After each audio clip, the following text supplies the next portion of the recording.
So it's been a while since the last video, and the biggest reason is actually because I've been sick in COVID, but actually also because I haven't had access to my Lego collection for a while now. But yeah, I'm back here now again with a new model, or actually not really a new model. I did actually build this model a while back digitally, however, and posted some renders of it on my Instagram account. But yeah, this is the first time I built it for real, and yeah, it's the Porsche 911 992 model Turbo S, which actually can be rebuilt to the normal 911 as well. And as I said, I haven't really had access to my Lego collection for quite some time now. So yeah, today's video is more like my last video again, where I just will show a model that I already built. But yeah, soon I really want to make another video where I actually go through the entire design process or build process again, because I really like those type of videos. But yeah, for now this is the video for today. But yeah, before we get into the video, don't forget to like and subscribe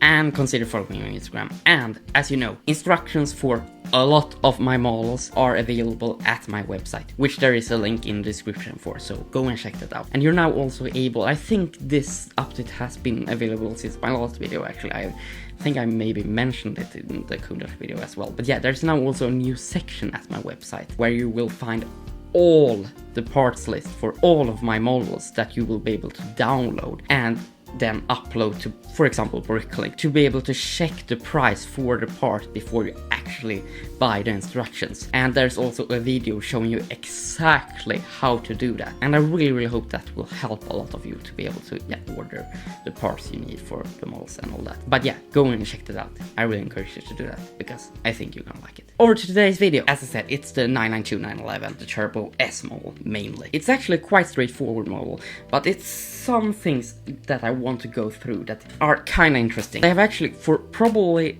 a year or maybe half a year or something, I really tried to find the perfect piece for creating like Porsche headlights, mainly 911 headlights, modern 911 headlights to be exact. They are actually pretty simple headlights in its own, but in an 8-stud wide scale they are a bit tricky to get the scale right for the 911 headlights. So yeah, I have really wanted for at least half a year to be able to find a piece that would fit the 911 headlights perfectly. And that piece ended up being a Minifig Barrett, I think it's called. I don't know the exact piece number, I think I'm gonna have it somewhere on the screen. It was one of those pieces that just worked almost perfectly for the 911 headlights, mainly because of the shape, because unfortunately, this is kind of the downside with this, but unfortunately, it only exists in black. I think it works for this, but yeah, of course, the perfect thing would have been if it would be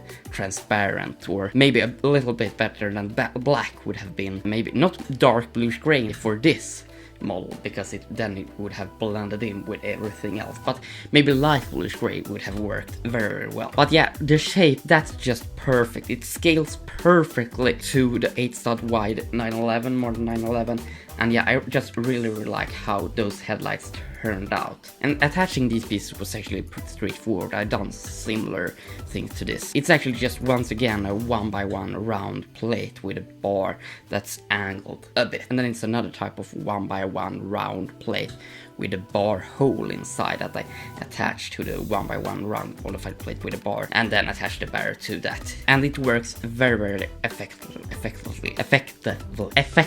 and that worked very effectively for this model. Another very interesting thing to mention about the front of this car is how I created these like side front air vents, where I used, of course, another 1x1 round modified plate, but with a bar piece attached underneath. And I use this technique a lot as well when I just want to get that small little angle in tight places. And yeah, that worked very well for the front side air vents. Also, now could be a good time to go over the functions of this car. It doesn't have too many, but of course it has some functions. It has an openable front, and then of course some openable doors, which have started to be quite a standard for my cars nowadays. But yeah, it's very nice. And again, the doors, of course, if you've seen any of my other more recent videos, you know that the doors use my 2-point hinge technique mechanism, and yeah, it works here as well. And actually the front uses that exact same mechanism as well. But yeah, other than that, let's move on to my favorite part of this car, which is actually the rear. I just love how the rear turned out, and it isn't actually anything super advanced here. It's just a lot of snot technique, and it isn't even any advanced snot technique, not super advanced at least, and it just looks so good in my opinion. I love how the light just swaps around on the real car as well, because I'm a huge Porsche fan and I really like the new 992, 911, and especially that long rear light. I know not everyone likes these long rear lights, which of course Porsche have begun incorporating into their cars, and I know also Audi have started to do similar type of rear lights. And personally, I really like those type of rear lights, and I think it looks really good on this model as well. The only thing I have a bit of a problem with is that I actually think this rear light sits a bit low. The problem with that was to match it up with everything else, with all the other curves of this car. I didn't manage to make it better than this. I really wanted this curve, for example, and that kind of forced me to lower this a plate when I actually would have liked the rear light, most of this rear part actually, to be like one plate lower, a half plate for that matter, would have helped a lot as well. One interesting building aspect of this rear that I can mention is that it actually sits a plate from the actual car, or however I should explain it. And the reason I did that was actually because the rear light would have been sitting too far inside the car and it would have matched up this good with the rest. So yeah, one thing I struggled with a bit, which I actually struggled with many times when I build cars, and I think it's kind of my weak point personally, and that is the roofline of the car. And the 911 has such an iconic roofline. It maybe isn't the most complex, but you really want to capture that iconic 911 roofline. And that was a bit tricky, and as you know, I really don't want any hinge gap or any gaps overall. I just want it to be this sleek and just match up perfectly. And of course that many times is quite tricky to achieve, and to match these like two sections of the roofline I used again some brackets and my fabric was done on the side on those type of pieces. I think I haven't really looked at this model for a while. And what I also really like about how this car turned out is the rear window part here, because it just looks so seamless. These studs is maybe the thing that I kinda don't like. They kinda needed to be there because these are some brackets that attach these windows. And now can be a good time to mention that you can actually, as I a bit mentioned in the beginning, you can actually rebuild this into more of a normal 911. And what you will do is change some certain things. First of all, you will remove the rear spoiler,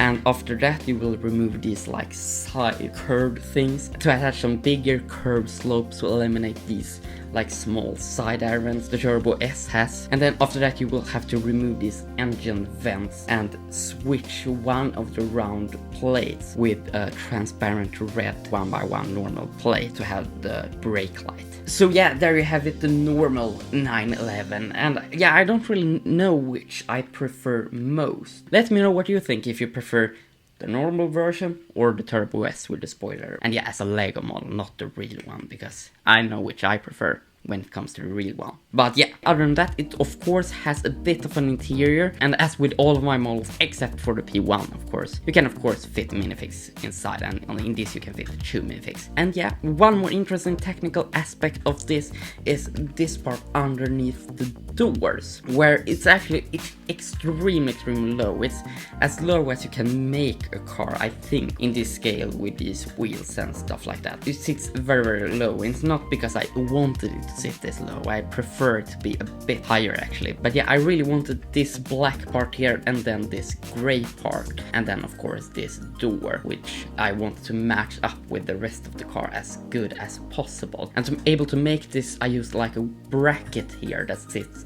like upside down, or this whole section underneath the doors here actually sits upside down on this bracket, as you can see. And yeah, that's kind of the part I dislike the most, because yeah, it's quite fragile over here. But yeah, it was the best I could do at the moment, so yeah. And the last thing, which also starts to become kind of a standard for my cars now, are some custom rims, some custom 3D printed rims. It's nice to have some more detailed rims than what Lego do, and to have some rims that more match with the car, or how the rims on the real life car looks. So yeah, I think it looks very, very good. So yeah, that's all it for today. I really hope you liked today's video, and yeah, for the next video I would really like to make another design process video or something like that. Or actually, I have just created the very requested Nissan Nismo R35 GTR, or whatever order those names come. And yeah, that has been a very requested car, so I think I might do a video about that, and then of course it will be a